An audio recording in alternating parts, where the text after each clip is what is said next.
السلام علیکم، کیسے ہیں آپ سب؟ امید کرتی ہوں کہ آپ سب خیریت سے ہوں گے۔ آج میں ناول شروع کرنے جا رہی ہوں نمرہ احمد کا، اور اس کو شروع کرنے کی ایک خاص وجہ ہے۔ میں اس کو کبھی بھی نہیں پڑھنا چاہتی تھی، لیکن میری ایک سسٹر ہیں، میری ایک لسنر ہیں بہت اچھی، یہ ان کی فرمائش پر میں آج ریکارڈ کرنے جا رہی ہوں۔ تو چلیے آئیے شروع کرتے ہیں ناول بائے نمرہ احمد، ایپیسوڈ نمبر 1۔ نہ مدعی نہ شہادت، حساب پاک ہوا۔ باب نمبر 1، ہمارا سعدی۔ اور خدا نے انعام کیا نوح علیہ السلام پر اور ان کے بیٹوں پر، اور ان سے فرمایا آباد رہو اور پھیلتے جاؤ اور زمین کو بھر دو۔ تمہارا خوف اور تمہاری ہیبت ہوگی ہر زمین کے ہر درندے پر، آسمانوں کے ہر پرندے پر، مٹی پہ رینگنے والی ہر شے پر، اور سمندر کی تمام مچھلیوں پر۔ تمہارے ہاتھوں میں وہ پہنچائی جائیں گی، ہر زندہ محرک شے تمہاری غذا ہوگی۔ اور جیسے میں نے تمہیں عطا کیے ہیں سرسبز پودے، ویسے ہی میں تمہیں ہر شے عطا کروں گا، مگر تم ماس کو اس کی جان کے ساتھ نہیں کھاؤ گے، اور اس کی جان اس کا خون ہے، اور تمہاری جان کے خون کا میں حساب لوں گا، ہر درندے اور ہر انسان سے، اور میں یقیناً حساب لوں گا ہر انسان سے، اس کے ساتھ ہی انسان کی جان کا۔ عہد نامہ قدیم تورات۔ نہ مدعی نہ شہادت، حساب پاک ہوا۔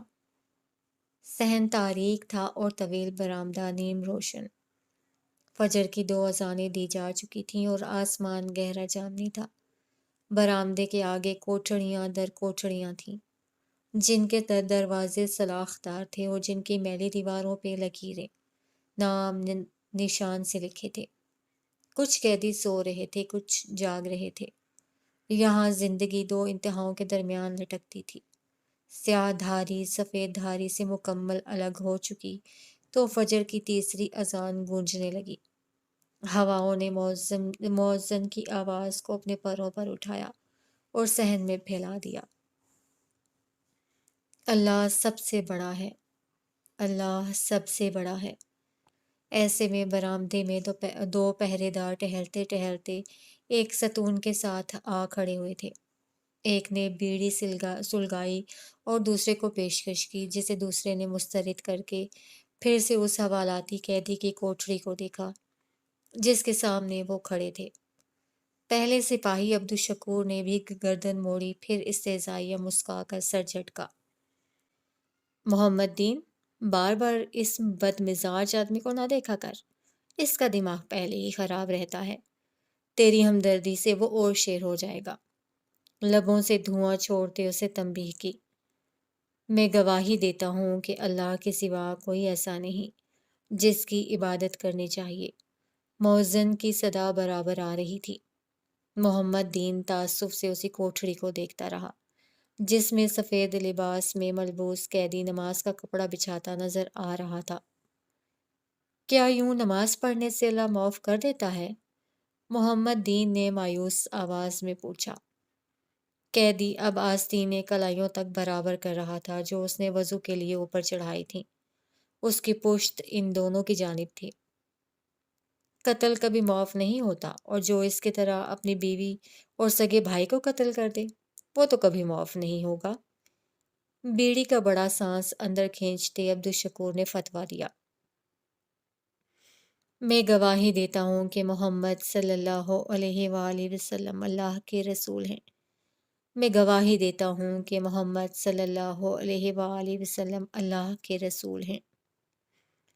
مگر اس کی بیوی اور اس کے بھائی کے تعلقات تھے، اس نے غیرت میں قتل کیا تھا، یہی سننے میں آیا ہے، تبھی تو 4 سال سے جیل میں ہے۔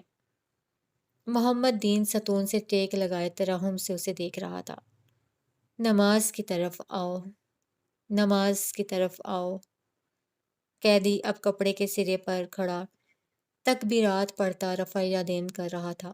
برآمدے کی مدھم روشنی میں اس کا نیم رخ واضح تھا، سفید شلوار، سفید کرتا، بالکل کفن جیسا۔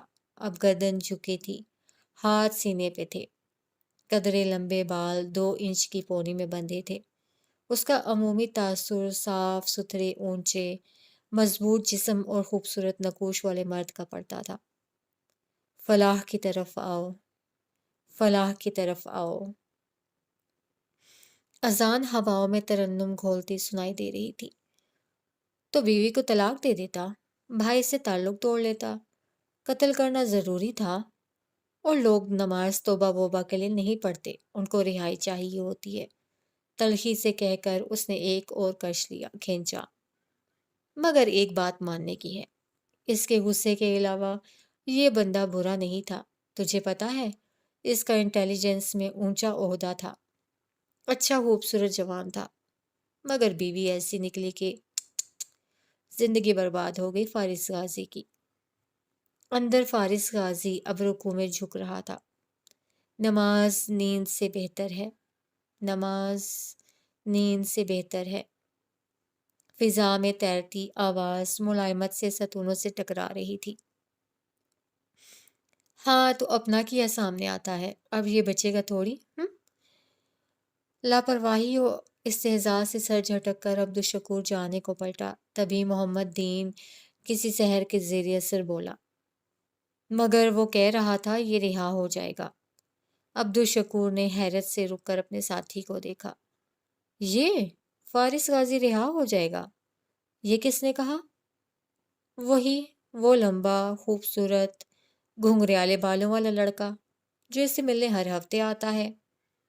محمد دین کی نگاہیں ہنوز اس پہ مرکوز تھیں۔ فارس غازی اب سجدے میں سر رکھے ہوئے تھا۔ وہ اس کا بھانجا؟ کیا نام ہے اس کا؟ اور اس کے لگنے سے کیا ہوتا ہے؟ اس کی بات ہمیشہ سچ ہو جاتی ہے۔ پہلے اس نے کہا تھا ہفتہ وار پیشی ہوا کرے گی، ایسا ہی ہوا۔ پھر اس روز وہ کہہ کر گیا کہ اس ہفتے یہ رہا ہو جائے گا۔ نہ تو اس کا بھانجا یہ سب تجھے کیوں بتاتا رہا ہے؟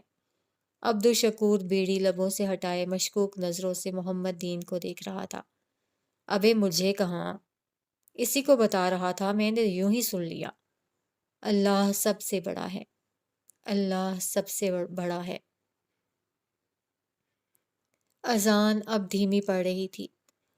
چھوڑ یار، یہ نہیں رہا ہونے والا، اس نے تلخی سے کہہ کر بیڑی پھینکی اور پھر سلگتے بجھتے انگارے کو دیکھنے لگا۔ اللہ کے سوا کوئی ایسا نہیں جس کی عبادت کرنی چاہیے۔ آواز دم توڑ گئی، فضا میں سکوت چھا گیا۔ پھر بلبل نے صدا لگائی، درختوں نے پتے جھکائے اور ساری مخلوق اپنی عبادت میں مشغول ہو۔ قیدی سلام پھیر کر اٹھا، جائے نماز کا کونا موڑا، کف کلائی پہ موڑے اور چلتا ہوا سلاخوں تک آیا۔ اس کا چہرہ ٹیوب لائٹ کی روشنی میں واضح ہوا۔ اس کی آنکھیں سنہری تھیں۔ انہیں سکیڑ کر تیکھی نظروں سے ان دونوں کو دیکھتے اس نے انگلی سے اپنی طرف آنے کا اشارہ کیا۔ محمد دین مکان کے انداز میں قریب آیا۔ عبدالشکور اتنا متاثر نہ تھا، مگر اس نے بھی پیروی کی۔ اپنے کان صاف کر کے دھیان سے سنو۔ وہ تیز نگاہوں سے دونوں کو باری باری دیکھتے ہوئے بولا، پہلی بات، وہ میرا سگا نہیں سوتیلا بھائی تھا۔ دوسری بات، میرے بھانجے کا نام سعدی یوسف ہے۔ اور آخری بات، اگر آئندہ تو مجھے میری ملاقات کے اوقات میں اپنے قریب پھٹکتے نظر آئے تو اگلے دن یہاں پہرا ویل چیئر پہ دو گے، سمجھ میں آیا؟ تجھے تو میں ابھی۔ عبدالشکور غصے سے آگے بڑھا، مگر محمد دین نے اس کے سینے پر ہاتھ رکھ کر پیچھے دھکیلتے چھوڑو جانے دو کہہ کر اسے روکا اور واپس لے گیا۔ کیا؟ ہاں ابھی کیا؟ سلاخیں تھامے فارس نے بھنچے جبڑے اور غسیلی آنکھوں سے پکارا، مگر محمد دین بمشکل سمجھا بجھا کر اسے دور کرنے میں کامیاب ہو گیا تھا۔ فارس نے سر جھٹکا اور واپس سو لیا۔ صبح کی سفیدی آہستہ آہستہ پھیل رہی تھی۔ میں زخم زخم ہوں پھر بھی دکھائی نہ دوں۔ ٹھیک اسی وقت اسلام آباد کے دوسرے حصوں پر بھی فجر ایسے ہی طلوع ہو رہی تھی۔ اس اپر مڈل کلاس کالونی میں ایک گھر کی کھڑکیاں نیلے اندھیرے میں روشن تھیں۔ چھوٹے سے لان کے سامنے لاؤنج کی کھڑکی نظر آتی، مگر گھر کی بغلی گلی سے اندر جاؤ تو پہلے کچن کا بند دروازہ آتا اور پھر ایک بیڈ روم کی کھڑکی۔ جس سے چہرہ لگا کر دیکھو تو اندر لیمپ چل رہا تھا اور کارپیٹ پہ ایک لڑکی نماز پڑھ کر سلام پھیر رہی تھی۔ بیڈ کی سائڈ ٹیبل کے جلتے لیمپ کے ساتھ موبائل، پانی اور چند ادویات رکھی تھیں، ایسی دوائیاں جو گردے کا وہ مریض استعمال کرتا ہے جس کو ڈونر گردہ کسی دوسرے کا لگا ہو۔ وہ نماز ختم کر کے بنا دعا مانگے اٹھی، جائے نماز اسی میز کے خانے میں رکھی، دوپٹہ اتار کر بال آزاد کیے، پھر پلٹ کر اسٹڈی ٹیبل تک آئی تو اس کا چہرہ سامنے آیا۔ وہ صاف مگر قدرے زرد رنگت کی، دراز قد، دبلی پتلی سی تھی، نقوش متناسب، آنکھیں بادامی رنگ کی، گہری بھوری پلکیں مڑی ہوئی اور ناک میں ہیرے کی ننھی سی لونگ، بالکل مونگ کے دانے جتنی۔ وہ بہت خوبصورت نہیں تھی مگر اس کے بال خوبصورت تھے، گہرے بھورے، سر سے کان تک سیدھے اور پھر موٹے موٹے کرز کی صورت گھنگریالے ہو جاتے۔ وہ سٹیپس میں تھے، سامنے سے ٹھوڑی تک، پھر کندھوں تک اور پیچھے کمر تک۔ اس نے الماری کھول کر ایک فائل نکالی اور بے دھیانی میں ایک ڈبے کو لڑکا لیا جس سے اخبار کے چند تراشے پھسل کر باہر گرے، مگر چونکہ اس نے دیکھا نہیں تھا سو اسٹڈی ٹیبل پہ آ بیٹھی اور فائل کھول لی۔ اخبار کے تراشے اس کے قدموں میں گرے رہے۔ کمرے میں نیم اندھیرا تھا، وہ ٹھیک سے پڑھے نہ جاتے تھے، مگر پھر کھڑکی کے باہر صبح پھیلتی گئی اور روشنی اندر بھرتی گئی اور ان کی تحریر واضح ہو گئی۔ ان تراشوں کی سرخیاں کہہ رہی تھیں، اسسٹنٹ ڈائریکٹر نیب وارث غازی پراسرار طور پہ کمرے میں مردہ پائے گئے۔ پولیس نے موت کو خودکشی، عزیز و اقارب نے قتل قرار دے دیا۔ کمرے سے لیپ ٹاپ اور اہم ڈاکیومنٹس بھی غائب۔ اسلام آباد کے پوش علاقے میں نامعلوم افراد کی فائرنگ سے ایک خاتون جاں بحق، ایک زخمی۔ جاں بحق خاتون کچھ روز قبل مبینہ طور پر خودکشی کرنے والے نیب ڈائریکٹر کے بھائی کی اہلیہ تھیں۔ زخمی خاتون کے دونوں گردے فائرنگ کے نتیجے میں ضائع ہو چکے ہیں، نیز ان کا تعلق نیب ڈائریکٹر کے قتل کا معمہ حل۔ پولیس نے سوتیلے بھائی فارس غازی کو گرفتار کر لیا۔ پولیس کے مطابق اپنی بیوی اور رشتہ دار خاتون پہ فائرنگ کے پیچھے بھی اس کا ہاتھ۔ دو ہاتھوں نے تیزی سے وہ کاغذ سمیٹے اور ان کو ڈبے میں ڈالتے ہوئے الماری بند کی، پھر سیدھی ہو کر کھڑی ہوئی۔ وہ تیار ہو چکی تھی اور اب گیلے گھنگریالے بال برش کر رہی تھی۔ فجر بیتے کافی دیر ہو چکی تھی اور باہر ہر طرف سنہری روشنی تھی۔ اس کی کھڑکی کے باہر پتلی گلی میں واپس چلتے جاؤ تو اب کچن کا دروازہ کھلا تھا اور جالی سے باتیں کرنے کی آوازیں اور ناشتے کی خوشبو آ رہی تھی۔ ملازم لڑکا کھڑا چائے دم پہ رکھ رہا تھا، ساتھ ایک ہٹی کٹی اس کے طبقے کی عورت کھڑی تھی۔ بے صداقت، اماں کا سارا پیغام سمجھ میں آ گیا نا؟ اب میں تسلی سے گرائیں چلی جاؤں۔ وہ جیسے کوئی لمبی چوڑی بات سمیٹ رہی تھی۔ لڑکے نے ہاں نہ چاچی کہتے تشفی کرائی۔ چاچی نے جیسے فراغت سے ادھر ادھر دیکھا۔ یہ تو اپنی باجی کا ناشتہ بنا رہا ہے؟ اس نے مالکن کی بابت استفسار کیا۔ ہاں، اور صاحب کا بھی، باجی کے ابو۔ دو لوگ ہی تو ہیں گھر میں۔ نہ تو تیری باجی کی شادی وادی نہیں ہوئی؟ صاحب نے بہت پہلے انڈا توڑتے ہوئے بہت کو بہت کھینچا۔ باجی کی منگنی کی تھی، شادی بھی ہونے والی تھی، مگر پھر بازار میں فائرنگ ہوئی اور باجی کو بھی گولی لگ گئی، بس دونوں گردے ضائع ہو گئے۔ کسی انگریز عورت نے گردہ تو دے دیا اور لگ بھی گیا، پر منگنی ٹوٹ گئی، پھر باجی نے شادی نہیں کی۔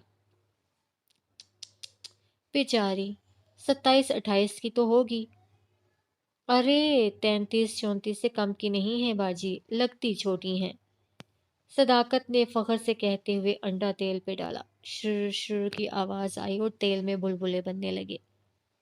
تجھے کیسے پتا اس کی عمر؟ چاچی نے مشکوک نظروں سے لڑکے کو دیکھا۔ عمر کا نہیں، سالگرہ کا پتہ چل جاتا ہے۔ وہ ہر سالگرہ پہ سادی بھائی کارڈ اور پھول جو لے آتا ہے۔ سادی بھائی کون؟